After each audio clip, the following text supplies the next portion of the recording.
మదనపల్లి ఘటనలో అనేక తప్పుడు వార్తలు రాస్తే వారి మీద 50 కోట్లకు పరువు నష్టం కేసు కూడా వేయడం జరిగింది. మరి అదే పత్రిక ఈరోజు అటవీ భూములు ఆక్రమించామని చెప్పి ఒక దురదృష్టకరమైన వార్త రాసేదే కాకుండా నీతి లేకుండా నిజాయితీ లేకుండా వ్యవహారం చేయడం చాలా దురదృష్టకరం. చాలా మందిని రాజకీయంగా వారి వ్యక్తిత్వాన్ని దెబ్బతీసే విధంగా, చంద్రబాబును ఆకాశానికి ఎత్తే విధంగా రాసే అలవాటు ఈ ఈనాడు పత్రిక ఉంది. మరి ఈరోజు అదే కథనాన్ని ఈరోజు రాశారు. దాదాపు 2001లో 74 ఎకరాల చిల్లర, అంటే దాదాపు 75 ఎకరాలు మేము అక్కడ సంబంధించిన వ్యక్తుల దగ్గర, ఆ మండలానికి సంబంధించిన వ్యక్తుల దగ్గర కొనుగోలు చేయడం జరిగింది. మా కుటుంబ సభ్యుల పేరు మీదుగా అవన్నీ కూడా రిజిస్టర్ చేయడం జరిగింది. దాన్ని అభూత కల్పనలు కలుపుతూ కేవలం 23 ఎకరాల భూమిని 75 ఎకరాలు ఎట్లా అయింది అని చెప్పి వాళ్ళు రాయడం జరిగింది. మరి నేను ఒకటే మీ అందరికీ కూడా తెలియజేస్తా ఉన్నాను, మీ ద్వారా ఈ రాష్ట్ర ప్రజలకు కూడా చంద్రబాబు కుట్రలు కుతంత్రాలు ఈ రాష్ట్ర ప్రజలకు ముందే బాగా తెలుసు. దాంట్లో ఇంకా పెద్ద ఎత్తున ఈరోజు మా మీద ఒక వ్యక్తిత్వ హననాన్ని చేపట్టాడు. ఈ పచ్చ పత్రికల ద్వారా, పచ్చ మీడియా ద్వారా.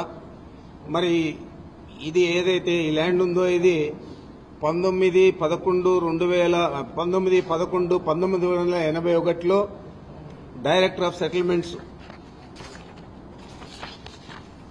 మాకెవరైతే అమ్మారో వాళ్లకు ఆర్డర్ ఇవ్వడం జరిగింది. ఆర్డర్ ఇచ్చేదే కాకుండా అది ఆ తర్వాత రెవెన్యూ వాళ్ళు ఇంప్లిమెంట్ కూడా చేయడం జరిగింది. ఆ తర్వాతే వాళ్ళ దగ్గర నుంచి మనం కొనుక్కోవడం జరిగింది.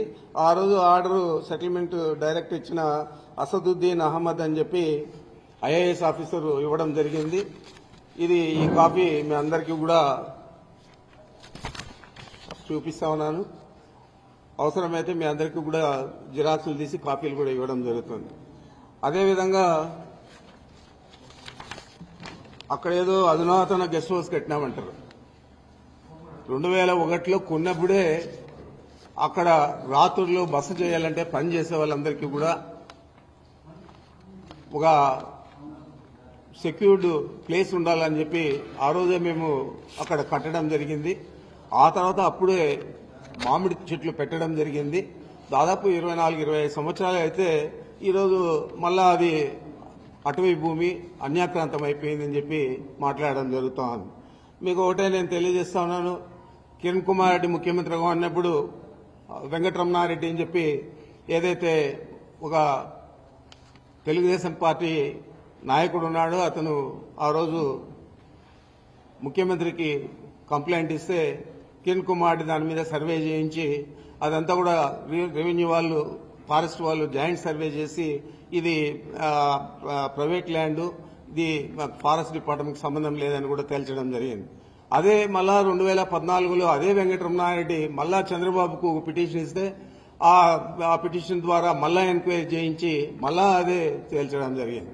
వాళ్ళు హైకోర్టులో కూడా వెంకటరమణారెడ్డి వేస్తే హైకోర్టులో కూడా దాని మీద ఉత్తర్వులు ఇవ్వకుండా డిస్మిస్ చేయడం జరిగింది. మరి ఈరోజు ఆ భూమిని 23 ఎకరాలు 75 ఎకరాలు కావాలంటే ఎలాగా ఇచ్చాడు ఇతను సెటిల్మెంట్ డైరెక్టర్. మరి ఆ భూమి ఎక్స్టెంట్ కూడా 75 acres 74 cents అని ఇచ్చారు. సర్వే నంబర్లు వచ్చి 295, 296 అని ఇచ్చారు. మరి ఇంత క్లియర్ గా ఇచ్చాడు. ఇచ్చేదే కాకుండా ఫారెస్ట్ గెజెట్ ఉంటుంది. ఫారెస్ట్ గెజెట్ లో 1968లోనే అది వాళ్ళు పక్కకు పెట్టేశారు. ఆ ఫారెస్ట్ గెజెట్ కూడా మీకు చూపిస్తా ఉన్నాను. ఇది ఫారెస్ట్ గెజెట్.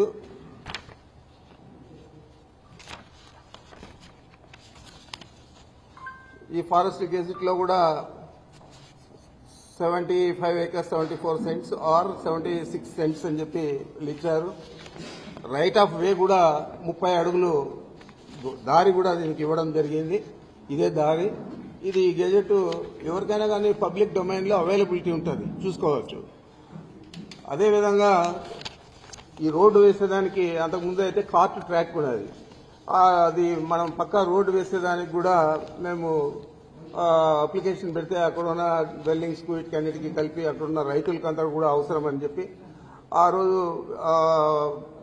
మన అంటే కాంపిటెంట్ అథారిటీ అంటే ఫారెస్ట్ డిపార్ట్మెంట్ PCCF ఢిల్లీతో సంప్రదించి వాళ్ళ పర్మిషన్ తీసుకొని 27/6/22లో బ్లాక్ టాప్ రోడ్ వేసుకోవచ్చని చెప్పి పర్మిషన్ కూడా ఇచ్చింది. మరి ఆ ఎక్స్టెంట్ కూడా ఈ విధంగా ఉంది. దీనంతా కూడా అభూత కల్పనలతో రాసి ఒక అబద్ధాన్ని 10 సార్లు 20 సార్లు చంద్రబాబు ఏ విధంగా చెప్తాడో ఆ విధంగా ఈ పచ్చ పత్రికలు పచ్చ మీడియా అంతా కూడా చెప్పి దీన్నంతా కూడా గోబల్స్ ప్రచారంగా చేసి మా వ్యక్తిత్వ హననాన్ని చేపట్టే విధంగా ఈ పత్రికలు మీడియా చేస్తా ఉన్నాయి. తప్పకుండా వీళ్ళ మీద గతంలోనే మేము చర్యలు తీసుకున్నాం. చిత్తూరు కోర్టులో ఒక మీడియా సంస్థ మీద 50 కోట్లకు, ఈనాడు ఈటీవీ మీద 50 కోట్లకు నష్టపరిహారానికి కూడా పరువు నష్టపరిహారానికి కూడా వేశాం. మళ్ళా దీని మీద కూడా వేయడం జరుగుతుందని కూడా తెలియజేస్తా ఉన్నాను. మరి ఆయన తానా అంటే ఉప ముఖ్యమంత్రి గారు పవన్ కళ్యాణ్ గారు తందానా అంటాడు. అప్పుడే ఏదో జరిగిపోయింది, మొత్తం దోచేశారు, దీని మీద ఎంక్వైరీ చేస్తా ఉన్నాం, తగిన చర్యలు తీసుకుంటామని చెప్పాడు. ఇదే పెద్ద మనిషి ఎన్నికల ముందే చెప్పాడు 40,000 కోట్లు ఇసుకలో దందా చేశాడు పెద్దిరెడ్డి, 40,000 కోట్లు దోచేశాడని చెప్పారు.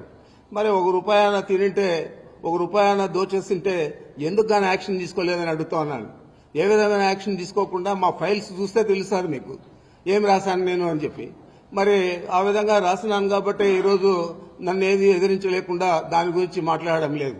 ఇదే పెద్ద మనిషి ఆ రోజు ఎన్నికల్లోనే నేను రెడ్ శాండిల్ అంతా కూడా ఎక్స్పోర్ట్ చేశాను, ఆయన చేసిందంతా కూడా నేపాల్లో పట్టుబడింది, దాని మీద మేము అధికారంలోకి వస్తానే చర్యలు తీసుకుంటానని చెప్పాడు ఇదే పవన్ కళ్యాణ్ గారు. మరి నువ్వు ఫారెస్ట్ మంత్రి అయ్యావు, ఉప ముఖ్యమంత్రి అయ్యావు, మరి నేపాల్కి పోయి ఎందుకు గాను అక్కడ ఉన్న రెడ్ శాండిల్ తెచ్చి నేను చేస్తుంటే నా మీద ఎందుకు యాక్షన్ తీసుకోలేదని అడుగుతా ఉన్నాను. ఏది కూడా లేకుండా ఒక వ్యక్తిత్వ హననాన్ని చేపట్టే విధంగా ఈ ప్రభుత్వంలో ఉన్న పెద్ద మనుషులందరూ కూడా పనిచేస్తా ఉన్నారు. ఈ రాష్ట్ర ప్రజలందరూ కూడా గమనించాలని నేను కోరుతా ఉన్నాను.